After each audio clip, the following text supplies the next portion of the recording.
Hi friends, அனைவருக்கும் வணக்கம். இந்த வீடியோ பதிவில் நம்ம டாப் 5 கொஷின் சீரீஸில் நம்ம பார்ட் 5 வீடியோ தான் பார்க்க போகிறோம். ஸோ இது வரைக்கும் 4 பார்ட் நான் முடிச்சிருப்பேன். அதை நல்லா நோட் பண்ணிக்கோங்க. அதாவது இதனுடைய பிடிஎஃப்பும் நம்ம ஒரு வீடியோ முடிச்சுட்டு மறுநாள் நம்ம கொடுத்துட்டு தான் இருக்கோம். இருந்தாலும் நீங்கள் நோட் பண்ணி ஒரு பாயிண்ட்ஸ் நீங்கள் படிக்கும்போது இன்னுமே உங்களுக்கு யூஸ்ஃபுல்லாக இருக்கும். சரிங்களா? சரி, இந்த பார்ட் 5 வீடியோ பார்க்கலாம். ஃபர்ஸ்ட் கொஷின் பாருங்கள். சோட்டா நாக்பூர் பகுதியில் நடந்த மிகப்பெரிய பழங்குடியினர் கிளர்ச்சி என்ன அப்படின்னு கேட்குறாங்க. ஸோ சோட்டா நாக்பூர்னாலே நமக்கு என்ன ஞாபகம் வந்துடணும்னா கோல் கிளர்ச்சி. ஓகேங்களா? சோட்டா நாக்பூர்னாலே அந்த பழங்குடியினர் பண்ண கிளர்ச்சிக்கு பேர் என்ன? கோல் கிளர்ச்சி. ஓகேங்களா? கோ அப்படின்னு ஞாபகம் வச்சுக்கோங்க. கோ அப்படின்னு ஞாபகம் வச்சிங்கனாலே போட்டுடலாம். ஓகேங்களா? இங்கே பாருங்கள், இந்த கோல் கிளர்ச்சி பற்றி எக்ஸ்ட்ரா பாயிண்ட்ஸ் பார்க்கலாம். ஜார்க்கண்ட் மற்றும் ஒடிசா ஆகிய பகுதிகளில் உள்ள சோட்டா நாக்பூர் மற்றும் சிங்பூம் ஆகிய இடங்களில் எந்த ஆண்டு நடக்குது இந்த கிளர்ச்சி? 1831 32 ஆண்டு நடந்த மிகப்பெரிய பழங்குடியின கிளர்ச்சி தான் என்னது? கோல் கிளர்ச்சி.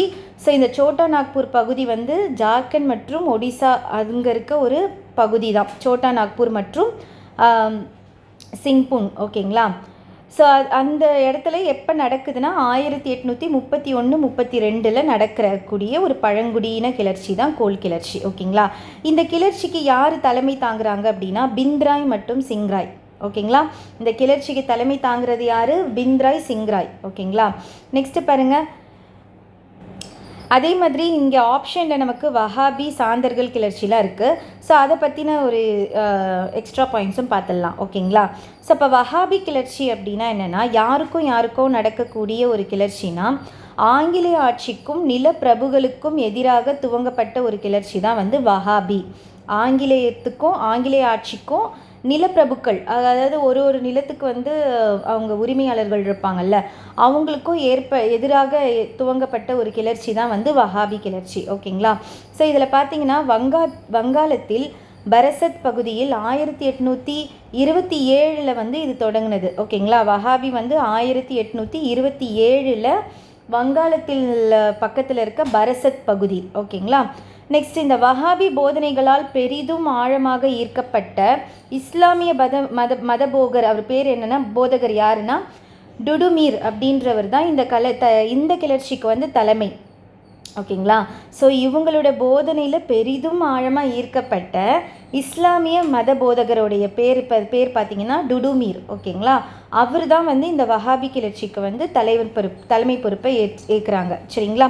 ஸோ இது ரெண்டும் ரொம்ப இம்பார்ட்டண்ட்டு. சரிங்களா? அப்போ இது முக்கியமாக படிச்சுக்கோங்க. ஓகேங்களா? கோல் கிளர்ச்சி எந்த ஆண்டு, யார் தலைமை ஏற்கிறாங்க, அதே மாதிரி எந்த இடத்துல நடக்குது. ஓகேங்களா? அதே மாதிரி வஹாபி கிளர்ச்சி யாருக்கும் நடக்குது அந்த கிளர்ச்சி எந்த பகுதியில் நடக்குது, யார் தலைமை ஏற்கிறா, இது ரெண்டும் இம்பார்ட்டன்ட். நெக்ஸ்ட்டு பார்த்தீங்கன்னா நம்ம சாந்தர்கள் கிளர்ச்சி போகிறதுக்கு முன்னாடி ஒரு கொஷின் பாருங்கள். செகண்ட் கொஷின் பாருங்கள். 1858 ஆண்டு சாந்தர்கள் புரட்சி மூலமாக பெற்ற முதன்மையான பிரதிபலன் என்ன அப்படின்னு கேட்குறாங்க. ஸோ அவங்க இந்த புரட்சி பண்ணதுனால அவங்களுக்கு என்ன கிடைச்சிது அப்படின்னா வங்காள குடியுரிமை சட்டம் என்ன ஆச்சு? உருவாச்சு. ஓகேங்களா? இவங்க இந்த புரட்சி பண்ணதுனால என்ன உருவாச்சுன்னா வங்காள குடியுரிமை சட்டம் உருவாச்சு. ஸோ சாந்தர்கள் கிளர்ச்சி அப்படின்னா என்ன அப்படின்னு பார்த்துடலாம். 1854 ஆண்டு பல இடங்களில் சமூக கொள்ளை நடவடிக்கைகள் பீர்சிங் என்பவரின் தலைமையில் நடந்தன. ஓகேங்களா? ஸோ எந்த ஆண்டு? 1854 பீர்சிங் தலைமையில் இந்த ஒரு இது நடக்குது. அது யார் குறி வச்சு நடக்குதுன்னா மகாஜன் மற்றும் வர்த்தகர்களுக்கு எதிராக குறிவைத்து இது நடக்குது. சரிங்களா? 1855 சித்து மற்றும் கனு ஆகிய 2 சாந்தலர் சகோதரர்கள் கிளர்ச்சியை தலைமை ஏற்று நடத்தினாங்க. சரிங்களா? ஸோ அப்போ சாந்தல்கள் கிளர்ச்சி எந்த ஆண்டு பார்த்தீங்கன்னா 1855. யார் தலைமை பொறுப்பேற்று இந்த கிளர்ச்சியை ஸ்டார்ட் பண்ணாங்கன்னா சித்து மற்றும் கனு. ஓகேங்களா? இவங்க 2 பேர் சாந்தலர் சகோதரர்கள் அப்படின்ட்டு சொல்லுவாங்க. 1855 சாந்தர்கள் வசம் இருந்த பகுதிகளை ஒழுங்குமுறைப்படுத்துவது, இந்த சட்டத்தை ஒழுங்குமுறைப்படுத்தி அந்த சட்டம் நிறைவேற்றப்பட்டுச்சு. ஓகேங்களா? அதுதான் இந்த என்ன சட்டம்? வங்காள குடியுரிமை சட்டம். ஓகேங்களா? அதே மாதிரி சாந்தல் பர்கானா மண்டலம் அப்படின்ட்டு ஒரு தனி மண்டலத்தையே உருவாக்கும் வகையில் வந்து இந்த சட்டம் வந்து நிறைவேறிச்சு. ஓகேங்களா. சாந்தல் பர்கானா மண்டலம். ஓகேங்களா. அதே மாதிரி டாமின் ஹீ கோக் அப்படின்ற ஒரு நிலம் ஆங்கிலேயர்களால் சாந்தல் பழங்குடியினருக்கு வழங்கப்பட்டுச்சு. ஓகேங்களா. டாமின் ஈ கோக். ஓகேங்களா. இது வந்து இது ஒரு நிலம். இது வந்து ஆங்கிலேயர்கள் வந்து சாந்தல் பழங்குடியினருக்கு வந்து கொடுத்தாங்க. சரிங்களா. ஸோ இதெல்லாம் வந்து சாந்தல் கிளர்ச்சியுடைய ஒரு வெற்றினே சொல்லலாம். ஓகேங்களா. ஸோ இந்த செகண்ட் கொஷினும் உங்களுக்கு புரிஞ்சிருச்சு. நெக்ஸ்ட்டு தேர்ட் கொஷின் போகலாம். இந்த தேர்ட் கொஷின் வந்து இந்த தேர்ட் கொஷின்லேருந்து நிறைய பகத்சிங் பற்றி நம்ம பார்ப்போம். ஏன்னா பகத்சிங்கை பற்றி கேட்கப்பட்ட எல்லா கேள்விகளுமே வந்து இந்த வீடியோவில் நான் எடுத்துகிட்டு வந்திருக்கேன். ஸோ பகத்சிங்கை பற்றி மொத்தமாக வந்து இதில் பார்த்துடலாம். சரிங்களா. ஸோ இந்த பாருங்கள், டெல்லியில் உள்ள மத்திய சட்டமன்றத்தின் மீது பகத்சிங்குடன் இணைந்து வெடிகுண்டு வீசிய நபரின் பெயர் என்ன, யார் அப்படின்னு பார்த்தீங்கன்னா பட்டுகேஸ்வர் தத். ஓகேங்களா. பட்டுகேஸ்வர் தத் தான் வந்து பகத்சிங்கோட சேர்ந்து வந்து மத்திய சட்டமன்றத்தோட டெல்லியில் இருக்க மத்திய சட்டமன்றத்தில் வெடிகுண்டு வந்து வீசியிருக்காங்க. ஸோ இது மாதிரி இதே கொஷின் வந்து ரிப்பீட்டடாக 3 வாட்டி வந்து இந்த கொஷின் கேட்டிருக்காங்க. ஸோ அது எப்படின்னா பட்டுகேஸ்வர் தத்தோடு இணைஞ்சு மத்திய சட்டமன்றத்து மீது வெடிகுண்டு வீசிய நபர் யார் அப்படின்னு கேட்குறாங்க. ஸோ அது எந்த இடத்துல வந்து குண்டு வீசினாங்க அப்படின்ட்டு சென்ட்ரல் அசம்பிளியில் தான் அது ஒரு கொஷினை கேட்டிருக்காங்க. ஸோ அப்போ இந்த ஒரு லைன் வந்து ரொம்ப ரொம்ப ரொம்ப இம்பார்ட்டண்ட். ஓகேங்களா. ஸோ இப்போ பகத்சிங் வந்து இந்த குண்டு வீசினதுனால அவரை வந்து கைது செய்யப்படுறாரு. ஓகேங்களா. கைது செய்யப்பட்டு தூக்கிலும் இடப்படுறாரு. சரிங்களா. அது வந்து லாகூர் சதி வழக்கு அப்படின்ட்டு சொல்லுவாங்க. ஓகேங்களா. ஸோ அதை பற்றின ஒரு சின்ன எக்ஸ்ட்ரா இன்ஃபர்மேஷன் பார்த்துடலாம். ஃபர்ஸ்ட் ஆஃப் ஆல் வந்து இந்தியா முழுவதும் வந்து இளைஞர்கள் மற்றும் மாணவர் மாநாடுகள் வந்து நடந்துச்சு அந்த டைமில். ஓகேங்களா. இதனிடையே ராம் பிரசாத் பிஸ்மில் அதுக்கப்புறமா ஹஷ்பக்குல்லா ஆகிய இருவரும் மரண தண்டனைக்கு கொடுத்துட்டாங்க. இந்த மாநாட்டில் வந்து இவங்க 2 பேருக்கு வந்து மரண தண்டனை, அதுக்கப்புறமா 17 பேருக்கு வந்து சிறை தண்டனை வந்து எந்த சதித்திட்ட வழக்கில் பண்ணாங்க அப்படின்னா காக்கோரி சதித்திட்ட வழக்கு. இது வந்து ரொம்ப இம்பார்ட்டன்ட். இந்த குரூப் 4ல் கூட உங்களுக்கு இந்த காக்கோரி சதி வழக்கு பற்றி ஒரு கொஷின் வந்து கேட்டிருப்பாங்க. அது என்ன கொஷின் அப்படின்னா, ஸோ என்ன கொஷின் பாருங்கள், இந்த ராம் பிரசாத் பிஸ்மில் அதுக்கப்புறமா வந்து அஷ்ஃபக்குல்லா கான் 2 பேருமே வந்து எந்த கேஸில் வந்து அரெஸ்ட் பண்ணாங்க அப்படின்ட்டு கேட்டிருப்பாங்க. அதான் வந்து காக்கோரி சதி வழக்கு. ஓகேங்களா. ஸோ இந்த பாயிண்ட்டும் வந்து ரொம்ப இம்பார்ட்டன்ட். சரி, அதுக்கப்புறமா என்ன நடக்குதுன்னு பாருங்கள். பகத்சிங் அதுக்கப்புறமா சந்திரகேசர் ஆசாத் அதுக்கப்புறமா ராஜ்குரு ஆகியோர் லாலா லஜ்பத் ராய் கொல்லப்பட்டது மற்றும் காவல்துறை அஜாக்கிரதையை எதிர்த்து என்ன பண்ணுறாங்கன்னா பிரிட்டிஷ் காவல்துறை அதிகாரி சாண்ட்ரஸை கொன்றுவிட்டனர். ஓகேங்களா. ஸோ இவங்க என்ன பண்ணுறாங்க, இவங்க 3 பேரும் என்ன பண்ணுறாங்கன்னா லாலா லஜ்பத் ராய் வந்து கொலை செஞ்சப்பட்டது அதுக்கப்புறமா அவங்களுடைய அராஜகத்திலலாம் எதிர்த்து இவங்க என்ன பண்ணிடுறாங்க, சாண்ட்ரஸை வந்து என்ன பண்ணிடுறாங்க, பிரிட்டிஷ் காவல்துறை அதிகாரி சாண்ட்ரஸை வந்து கொன்னுடுறாங்க. சரிங்களா. இந்த அதிகாரி லாகூரில் நடத்தப்பட்ட தடியடி தலைமை தாங்கியவர். ஓகேங்களா. இந்த சாண்ட்ரஸ் என்பவர் வந்து லாகூரில் நடத்தப்பட்ட தடியடைக்கு தலைமையை தாங்கியவர் தான் இந்த சாண்ட்ரஸ். ஓகேங்களா. அதான் வந்து லாகூர் சதி வழக்குன்னுவாங்க. இந்த லாகூர் சதி வழக்கு இதில் தான் வந்து இந்த பகத்சிங் சந்திரகேசர் இவங்களெல்லாம் வந்து என்ன பண்ணியிருப்பாங்க, கைது செய்வாங்க. சரிங்களா. மத்திய சட்டப்பேரவை அரங்குக்குள் இதுதான் நடந்துச்சு. ஓகேங்களா. 1929 ஏப்ரல் 8 பகத்சிங்கும் பட்டுகேஸ்வர் தத்தும் வெடிகுண்டு ஒன்றை எரிந்தனர். இந்த வெடிகுண்டு எரிஞ்சு யாருமே அங்கே சாகலை, ஜஸ்ட்டு வந்து அந்த பாம்பு வந்து த்ரோ பண்ணுறாங்க. ஓகேங்களா. ஆனால் அங்கே யாரும் சாகலை. ஓகே. 1929 மீரட் சரி திட்ட வழக்கு பதியப்பட்டு 3 டஜன் கம்யூனிச தலைவர்கள் நீண்ட கால சிறை தண்டனைகளுக்கு அனுப்பிட்டாங்க. ஓகேங்களா. ஸோ அப்போ மீரட் சதி வழக்குன்னு ஒன்று நடந்திருக்கு. அது எந்த டைம் அப்படின்னு பார்த்தீங்கன்னா 1929 மீரட் சதி வழக்கு. ஓகேங்களா. லாகூர் சதி வழக்கு, மீரட் சதி வழக்கு. ஓகேங்களா. லாகூர் சதி வழக்கில் தான் யார் கைது செய்யப்படுறாங்க, இவங்கெல்லாம் பகத்சிங், ராஜகுரு அதுக்கப்புறமா சுகதேவ் இவங்கெல்லாம் வந்து அதில் தான் கைது செய்யப்படுறாங்க. அதே மாதிரி மரண தண்டனை வந்து என்னைக்கு கொடுக்குறாங்க விதிக்கப்படுது அப்படின்னு பார்த்தீங்கன்னா 1930 அக்டோபர் 7 வந்து அவங்க மரண தண்டனை விதிக்க போகிறோம் அப்படின்ட்டு சொல்கிறாங்க. எப்போ வந்து மரண தண்டனை கொடுத்தாங்க அப்படின்னா 1931 மார்ச் 23, ரொம்ப ரொம்ப இம்பார்ட்டண்ட்டு.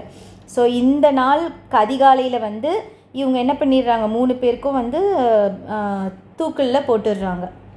சரிங்களா, லாகூர் சிறையிலேயே வந்து இவங்கள என்ன பண்ணிடுறாங்க, தூக்கில் போட்டுடுறாங்க. எப்போ, 1931 மார்ச் 23. ஓகேங்களா. ஸோ இதுக்கு நடுக்கில் வந்து அவங்க தூக்கில் போகும்போதே அவங்க வந்து புரட்சி ஓங்குக, இன்குலா ஜிந்தாபாத் அப்படின்ட்டு சொல்லுவாங்க. அந்த வார்த்தையை வந்து அவங்க வந்து முழங்கியவாறே அப்படியே என்ன ஆகிடுறாங்க, மரணம் அடைகிறாங்க. சரிங்களா. ஸோ இதுதான் வந்து பகத்சிங்குடைய ஒரு இது. அதே மாதிரி இதுக்குள்ளே வர இந்த 2 பாயிண்ட்டும் ரொம்ப முக்கியம். மீரட் சதி வழக்கு வந்து 1929 நடந்தது. அதே மாதிரி கான்பூர் சதி வழக்கு வந்து 1924. சரிங்களா. அதே மாதிரி இந்திய கம்யூனிஸ்ட் கட்சி வந்து பம்பாயில் வந்து 1925 வந்து தொடங்கப்படுது. சரிங்களா. ஸோ இந்த 3 பாயிண்ட்டுமே எக்ஸ்ட்ரா இன்ஃபர்மேஷன். சரிங்களா, நோட் பண்ணிக்கோங்க, எக்ஸ்ட்ரா பாயிண்ட்ஸு. கான்பூர் சதி வழக்கு, அதுக்கப்புறமா மீரட் சதி வழக்கு, இந்திய கம்யூனிஸ்ட் கட்சி வந்து தொடங்கிய இயரு, அது எந்த இடத்துல தொடங்குச்சு, 1925 பம்பாயில். சரிங்களா.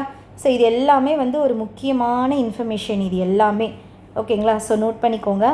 சரி, நெக்ஸ்ட்டு பாருங்கள், நெக்ஸ்ட்டு கொஷின் பாருங்கள். இது நெக்ஸ்ட்டு வரக்கூடிய கொஷின் எல்லாமே வந்து உங்களுக்கு பகத்சிங் பற்றி ப்ளஸ் ப்ரீவியஸ் பார்ட் 3 பார்ட் 4ல் விடுபட்ட சில இன்ஃபர்மேஷனும் கொஷினாக எடுத்துகிட்டு வந்திருக்கேன். ஓகேங்களா, பார்த்துடலாம்.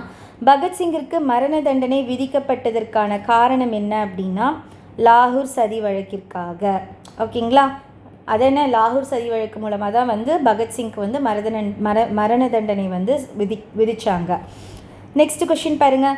ராஜ்குரு, பகத்சிங், ராஜ்குரு, சுகதேவ் இவங்க 3 பேரையும் தூக்கிலிடப்பட்ட நாள் எது அப்படின்னு பார்த்தீங்கன்னா மார்ச் 23, 1931. ஓகேங்களா, மார்ச் 23, 1931. நெக்ஸ்ட்டு பாருங்கள். நான் ஏன் நாத்திகவாதி என்னும் கட்டுரையை எழுதியவர் அது யாருன்னு பார்த்தீங்கன்னா பகத்சிங் தான். ஓகேங்களா. இது வந்து குரூப் 4ல் கேட்கப்பட்ட ஒரு கேள்வி. ஓகேங்களா, குரூப் 4ல் கேட்கப்பட்ட ஒரு கேள்வி. பகத்சிங் தொடர்பாக குரூப் 4ல் 2 கொஷின் வந்து இந்த வாட்டி வந்து கேட்டிருக்காங்க. ஓகேங்களா, பகத்சிங் தொடர்பான 2 கொஷின் வந்து கேட்டிருந்தாங்க. சரி, ஓகே. இது வந்து 7th கொஷின் பாருங்கள். இது லாஸ்ட்டு பார்ட்டில் வந்து நம்ம பார்த்த ஒரு கேள்வி தான். பாருங்கள், 1931 தான் என்ன நடந்துச்சுன்னா 2வது வட்டமேசை மாநாடு நடந்துச்சு. ஓகேங்களா. அதை வந்து யார் வந்து நடத்தினாங்க அப்படின்னா வெலிங்டன் பிரபு இந்தியாவின் வைஸ்ராயாக இருந்தபோது அது நடந்துச்சுன்னு சொல்கிறாங்க. 2 ஸ்டேட்மெண்ட் கொடுத்துருக்காங்க. இந்திய காங்கிரஸின் பிரதிநிதியாக காந்தியடிகள் இம்மாநாட்டில் கலந்து கொண்டார். ஸோ என்ன 2 ஸ்டேட்மெண்ட் கரெக்டுன்னு கேட்குறாங்க. 2 ஸ்டேட்மெண்ட்டுமே கரெக்டு தான். ஓகேங்களா. ஏன்னா இந்த ஒரு கொஷின் இந்த மாதிரி கேட்டிருக்காங்கன்ட்டு உங்களுக்கு எடுத்துகிட்டு வந்திருக்கேன். ஸோ 2 ஸ்டேட்மெண்ட்டும் கரெக்டு தான். எக்ஸ்ட்ராவாக நீங்கள் பார்க்க வேண்டியது வந்து எப்போ நடந்துச்சு, 1931. யார் பீரியட்லனா லார்ட் வெல்லிங்டன் வந்து வைஸ்ராயாக இருந்த அந்த பீரியடில் இது நடந்துச்சு. ஓகேங்களா. இந்த பாயிண்ட்டை நீங்கள் அங்கே எடுத்துகிட்டு போய் 2வது வட்டமிசை மாநாடு அப்படின்ட்டு போட்டு நோட் பண்ணி வச்சுக்கோங்க. நெக்ஸ்ட் கொஷின் பாருங்கள். அதுவும் இதே மாதிரி இன்னொரு இது தான். நமக்கு வந்து அனைத்து இந்திய முஸ்லீம் லீக் கட்சி வந்து ஸ்டார்ட் பண்ண வருஷம் என்னன்னு தெரியும், 1906ன்னு தெரியும். எந்த இடத்துல ஸ்டார்ட் பண்ணாங்க அப்படின்னா டாக்கா. ஓகேங்களா. எந்த இடத்துல ஸ்டார்ட் பண்ணாங்கன்னா டாக்கான்ற இடத்துல தான் வந்து அனைத்து இந்திய முஸ்லீம் லீக் கட்சி வந்து ஸ்டார்ட் பண்ணாங்க. எந்த வருஷம்னா 1906. ஓகேங்களா. இதுவும் எடுத்துகிட்டு போய் நீங்கள் நோட் பண்ணி வச்சுக்கோங்க, AIML. ஓகேங்களா. சரி, நெக்ஸ்ட் கொஷின் பாருங்கள். இது நம்ம இப்போ தான் பார்த்தோம். டாமின் ஹீ கோக் என்னும் நிலம் ஆங்கிலேயர்களால் யாருக்கு வழங்கப்பட்டது, யாருக்கு, சாந்தல் பழங்குடியினருக்கு தான் வந்து ஆங்கிலேயர்கள் வந்து அந்த நிலத்தை வந்து கொடுக்குறாங்க. சரிங்களா. அதே மாதிரி இது ஒரு எக்ஸ்ட்ரா இன்ஃபர்மேஷன். ஓகே. பகத்சிங்கின் தாயார் பெயர் என்ன அப்படின்னு பார்த்தீங்கன்னா வித்யாவதி. ஓகேங்களா, நோட் பண்ணிக்கோங்க. கேட்குறாங்க, இந்த மாதிரி கொஷின் கேட்குறாங்க, வித்யாவதி. அதே மாதிரி இன்னொன்றுத்தில் பார்த்தேன், பகத்சிங்குடைய மாமா, ஓகேங்களா, அங்கிள், அவங்களுடைய பேர் வந்து என்னன்னு பார்த்தீங்கன்னா அஜித் சிங். ஓகே. இவர் தான் வந்து பாரத மாதா கழகத்துடைய அதாவது கழகத்தை வந்து ஸ்டார்ட் பண்ணது நிறுவியவர் யாருன்னு பார்த்தோன்னா அஜித் சிங் தான். ஓகேங்களா, பாரத மாதா கழகத்தை இது ஒரு இடத்துல பார்த்தேன் அந்த கொஷின். அதுக்கப்புறமா நான் தேடி பார்த்தேன், எந்த கொஷின் பேப்பர்லேயும் கிடைக்கல. ஆனால் நான் இது ஒரு கொஷின் பேப்பரில் பார்த்ததை உங்களுக்கு நான் சொல்கிறேன். இவருடைய மாமா பேர் வந்து பகத்சிங்குடைய மாமா பேர் வந்து அஜித் சிங். அவர் தோற்றுவிக்கப்பட்ட ஒரு கழகம் தான் வந்து, அதாவது எஸ்டாப்ளிஷ் பண்ண ஒரு கழகம் தான் வந்து பாரத மாதா கழகம். ஓகேங்களா, ஸோ இது எல்லாமே வந்து இந்த 10 கொஷினுமே வந்து ரொம்ப ரொம்ப ரொம்ப இம்பார்ட்டண்ட்டு எடுத்துகிட்டு வந்திருக்கேன். ஸோ நோட் பண்ணிக்கோங்க. எல்லா எக்ஸ்ட்ரா இன்ஃபர்மேஷனுமே வந்து உங்களுக்கு புக்கில் இருந்து எடுக்கப்பட்ட இன்ஃபர்மேஷன் தான். எக்ஸ்ட்ராவாக நிறைய இன்ஃபர்மேஷன் கொடுத்துருக்கிறது வந்து நம்ம இது ப்ரீவியஸ் இயர் கொஷினில் கேட்டிருக்க இன்ஃபர்மேஷன் தான், எக்ஸ்ட்ரா இன்ஃபர்மேஷன்லாம். ஓகேங்களா, ஸோ நோட் பண்ணி படிச்சுக்கோங்க. ஓகே, இந்த வீடியோ பிடிச்சிருக்குன்னு நினைக்கிறேன். அடுத்த வீடியோ பதிவிலே சந்திக்கிறேன். நன்றி.